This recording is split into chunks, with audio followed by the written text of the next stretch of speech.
and you'll be put into a queue to speak with Peter. And if you prefer, you can also send your questions, if you're a bit shy, to Michael Clark at ltveh.org. And I'll be checking my email during the show, and we'll read those questions to Peter. So feel free to call in and ask the Peter Van Scoyoc supervisor. So Peter, while we wait for calls or emails, and I know that you have once again have a town board work session tomorrow at 11 a.m. right here on Channel 22. What are some of the discussions that we can expect during that meeting? Well, I think the top news story is that with COVID resurging, the town has decided to implement a mask requirement for all indoor town facilities, and that includes the town meeting room. If you're coming to participate in the meeting, we ask that you please bring a mask and wear it while indoors. We're also requiring our employees to do that. Well, sadly, we're going backwards. South Hampton Hospital now has at least 7 active cases of COVID patients that have been hospitalized. That's up by 7. We've had zeros for some time now. That's concerning. The number of patients in Stony Brook Hospital is now double. It's up to 40 from 19. So it's just more than double. And we're seeing, a huge surge in the number of people trying to get tested who may have symptoms and want to confirm whether or not they in fact have, contracted the disease. And that's, put a lot of stress and strain on testing facilities. The town doesn't do any testing itself, but we did engage a company to set up testing sites, both here at Town Hall and one in Montauk near the soccer field, or the boat ramp rather, in Montauk. And both those facilities really have kind of become overwhelmed. I had a meeting with them last Thursday to express my concern that they weren't able to meet the expectations of people coming to be tested and receive responses within a short period of time. And they're trying to address that problem. Part of the problem was they had so many walk-ins that kind of overloaded their system. So they're now only scheduling by appointment, and they're spacing the appointments out in such a way so that they can the volume stays within their capacity to process these tests in a timely manner. That raises the larger question of what other options are there for members of the public to get tested in a timely way. There have been some doctors' offices that were open to the public at one time to test folks. Some of those practices have cut back that practice. So you would have to be a patient if you don't have a healthcare provider that's offering testing. Then, you have to search other locations. So that's a bit of a concern. We're trying to see if there are additional options here for our residents in terms of getting tested. The other thing is, I think we probably would seek to go back to remote meetings. That's something that the village, I think, also talked about. But, our problem at this point is that the executive order suspending the open meetings law has been, ended, and it would have to be reinstituted by the governor in order for us to hold public meetings remotely, and that's problematic. So tomorrow's meeting will be in person. Again, we ask everybody wear their masks while they're inside, and we hope to get some further guidance from the governor's office about that remote meetings in the future. Well, that's interesting that I had forgotten about that, frankly, about the executive order. And they are in transition themselves right now, and although it should be may not be the thought at the front of their mind. So that's interesting. There could be a little delay in that. So we'll just have to see how that plays out. The other COVID news is that the governor is authorizing a 3rd dose booster vaccination for those who have underlying health conditions that's been recommended by the CDC. People who are immune compromised in a number of different health categories, a recovering cancer patient, whatnot, people whose immune systems have been compromised or suppressed due to their illness will be eligible for a third dose booster, which has been found to be helpful, because even with 2 doses, some of those folks still don't generate enough antibodies to effectively combat the disease. People need to really start taking this seriously. Again, the Delta variant spreads, exponentially faster and more easily than the previous variant, the initial disease. And, that's causing a lot of problems. We don't want to see our healthcare system overloaded again. Again, we're trying to get kids back to school this fall. We have a huge population of people who are not eligible for vaccinations, children under 12, not yet been approved, although there are studies underway and certifications, and we expect there will be a vaccine available in the fall, probably not before the beginning of school. So we're not out of this by any means. We've had a nice little break where there was some sense of normalcy for a while, but I'm concerned that things will get worse. And so I urge everyone to be cautious and cognizant of following those same safety rules, wearing masks when you're around other people, close quarters. It's not been mandated in all locations, but I know a lot of businesses are asking that their patrons wear masks indoors. And so I think, that's important for everybody to understand that. Yeah, without a doubt. And it really is amazing how quickly the hospitalizations have picked up. I mean, that's the telltale sign right there. It's like you had mentioned before, how this variant is extremely fast moving, and it's really rearing its ugly head right now. Yeah, and it's really the unvaccinated who are most at risk from serious illness. So Right. if you haven't yet been vaccinated, please get vaccinated. They're easy to get. It's not a difficult process to go through. They're very safe. We vaccinated, I think we had almost 9,000 doses administered at the Wainscott CDCH location, and there was not a single reaction that we had. The only time the ambulance left with somebody from that location was somebody who thought they were having a heart attack, one of the volunteers, and thankfully it turned out to be acid reflux, which also mimics some of the symptoms of a heart attack. So, perfect record at that location. And that's generally, the rule across the board.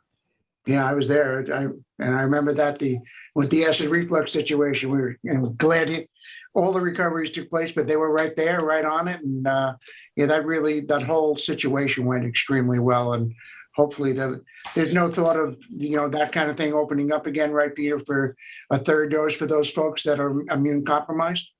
Not at this time. There's enough access, and I think the numbers are such of people who are in that category that healthcare providers can do that for that third dose. We'll continue to monitor that.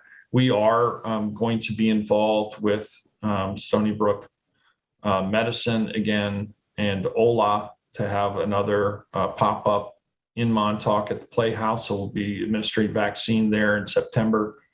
And as needed, we're going to continue to monitor the situation. Hopefully we don't have to go back to full scale vaccinations or boosters, but we're prepared to do whatever we have to keep the community safe. Yeah, as we have been from the very beginning. So, and credit to you and your team, Peter, for taking charge of that. So thank you. What else is going to going on with the meeting tomorrow, the work session? Well, the work session will have a presentation of the audit. We do an annual audit of the town's finances. And so that report will be given. That's Naraki Smith, who does our audit. So Dave Tellier from that firm will be presenting. The town's finances are in really good shape. We just had our credit rating again reviewed, and we're again maintaining a AAA credit rating. This is the fourth year since I've been supervisor of the town. We've got the highest possible credit rating. Larry Cantwell was the first, I think, to achieve that in his last year. So it's been, I think, 5 years running now. Congratulations. Thank you. That means that, that means that we can borrow money at the lowest possible rate for infrastructure that saves taxpayers funds. And Moody's wrote that the town's financial position will remain strong due to its conservative budgeting and proactive financial management practices. So we're extremely pleased with that news because, again, that allows us to borrow money for necessary infrastructure projects. And it's almost free money. That's how low the interest rate. I think the bond rate we have was 0.5% for long-term borrowing, which is very, very low. Wow.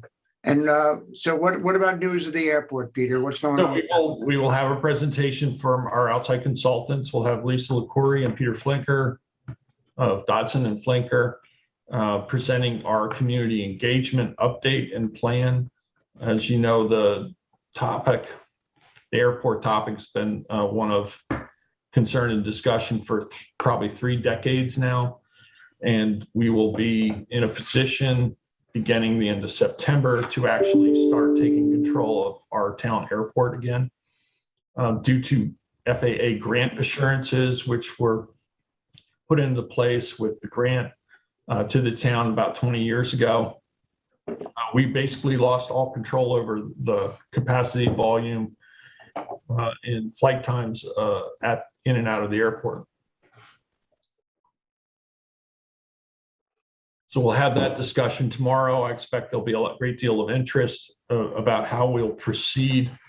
And, basically what our intention is to engage the public in work sessions and workshops rather at various locations within the town and break up into groups so we can basically understand people's concerns about the airport, what level of service would they support, if any, and I think raise whatever questions or concerns that they have. That's a great opportunity for us to exchange information. We've been doing a lot of data collection about volume of flights, about times of flights, the environmental impacts of the airport, the economic contributions of the airport. All of this will help us understand, the value of the airport and what the detriments are. And so we're really going to have a lot more information at the end of this process.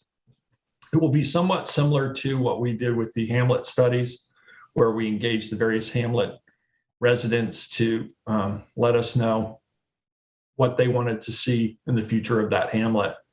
And so, we'll review all those comments as we did at the end of the Hamlet study. And that will help inform us as to what the public's interested in. And then we'll have to look at also if there is a modified airport, what does that look like? What are the economic and operational impacts? And if it were to close, what does that mean? So what is a realistic time frame on something like that, Peter? In other words, you're getting a lot of public input, as tomorrow will be as well, right, at town board work session. But before a decision is made, you guys weigh all the input that everybody has and come to a final decision. Is that realistic to think that it will happen this year? I'd like to be in a position where we could do that this year. At the same time, I don't think it's a good idea to just rush into it. Right. We know what a number of the impacts are from the airport, those who are most affected. I hear from regularly discussing closure. I can appreciate that. But at the same time, I think any decisions we make have to be based in data and supportable with facts. And that's really, what we're looking to do here is to gather all our facts, put our record together so that the decision is informed, both, that we get informed from the community that we represent, and informed as to the facts and what the implications are. And I think, we'll make the best decision for our community by going through this process. It may take us a little while to do, but I think the path forward is becoming much more clear in terms of process and how we get there. And that very well could be decided before the end of the year. I certainly would expect that if it wasn't before the end of this year, it'd be very early in the next year, and well ahead of the season.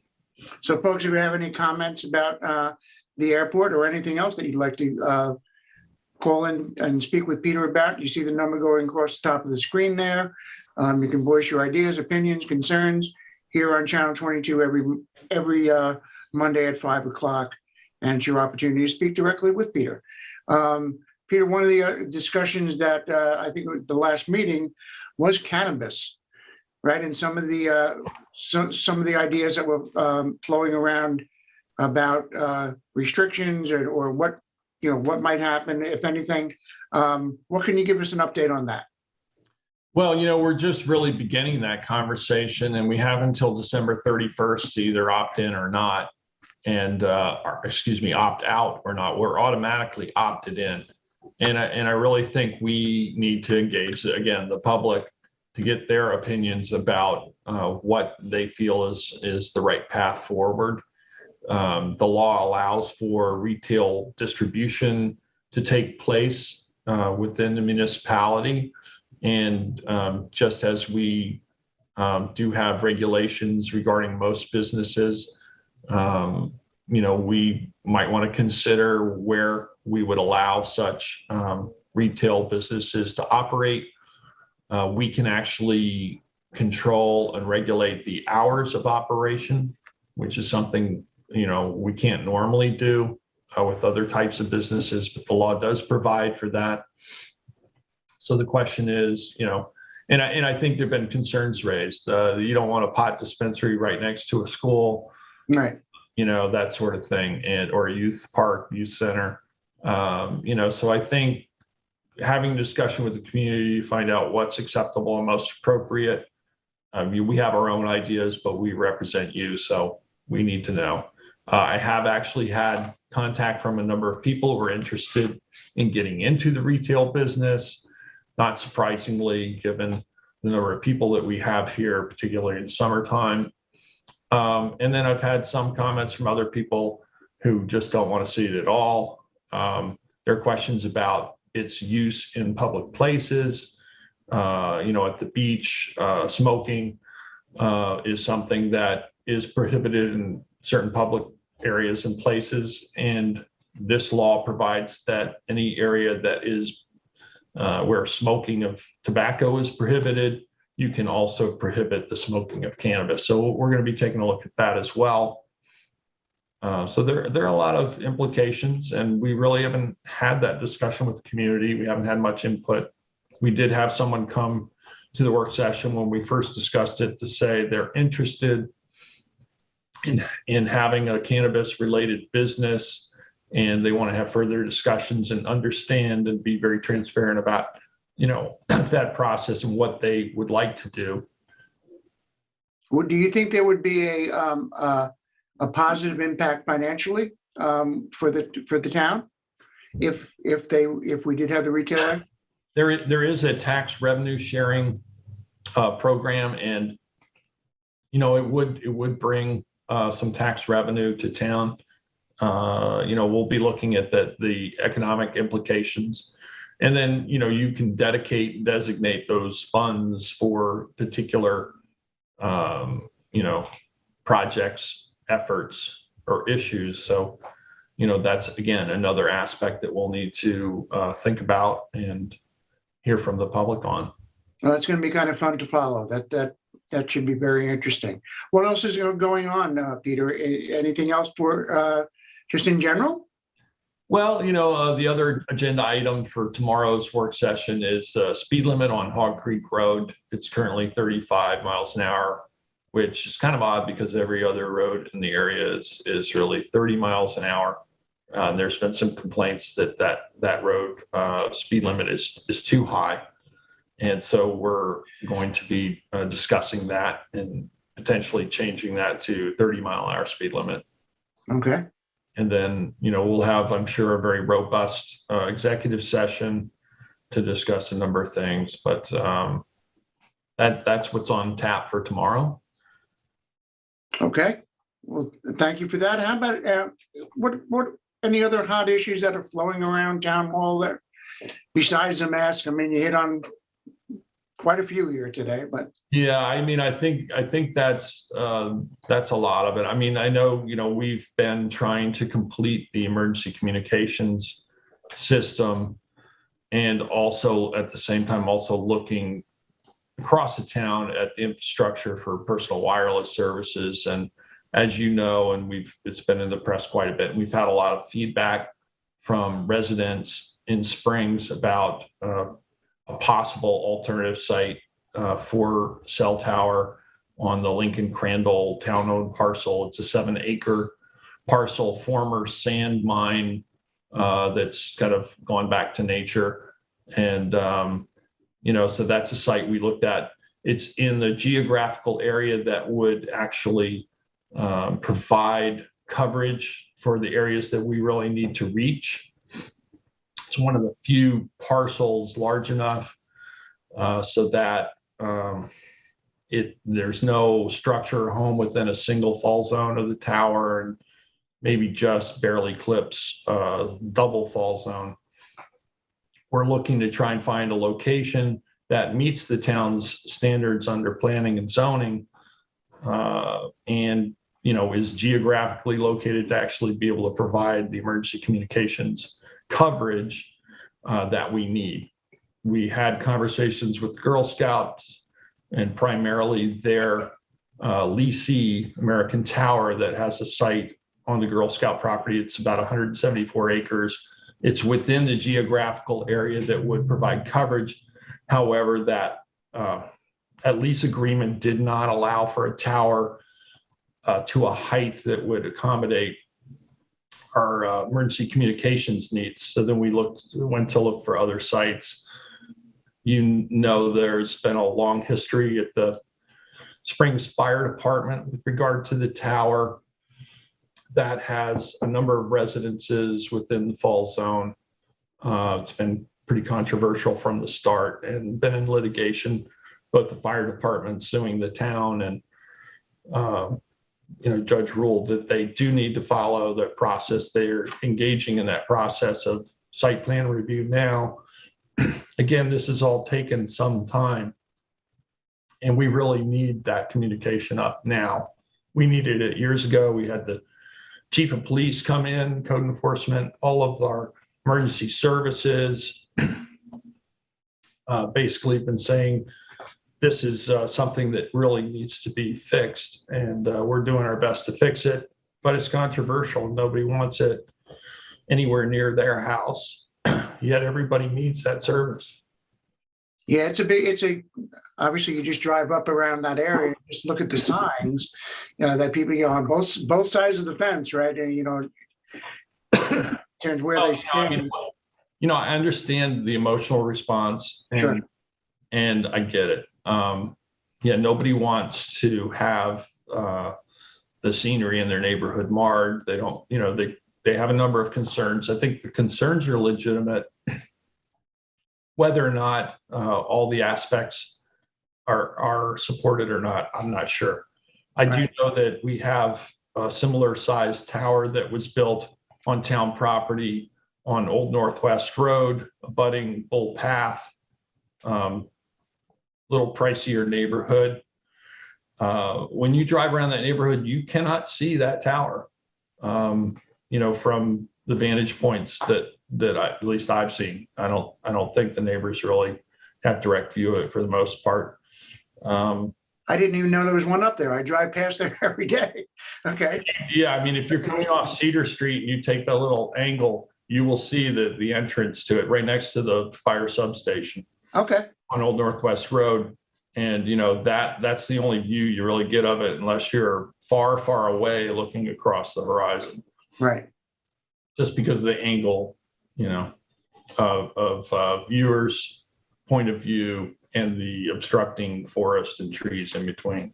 But, you know, I mean, I understand people's concerns. We're going to continue to try to work through the Girl Scout issue to see if we can work directly with the Girl Scouts of Nassau County and not the leaseholder, and see if we can get those prohibitions of the extra height that we need waived if they'll cooperate with us. So we're engaging them to see if that's a workable option.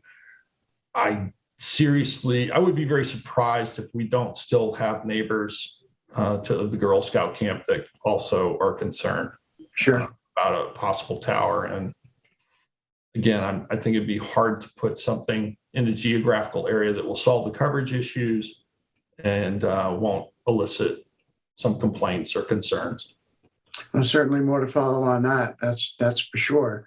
And Peter, thanks once again for taking the time. I know you're busy as heck these days, but we appreciate you coming on. I encourage you folks to give us a call though. Dial the number on your screen and talk to Peter when we're here every Monday at 5 o'clock. Peter, until next time, we'll sign off and we will see you, if not beforehand. I could be seeing you this week. I don't know, maybe Wednesday.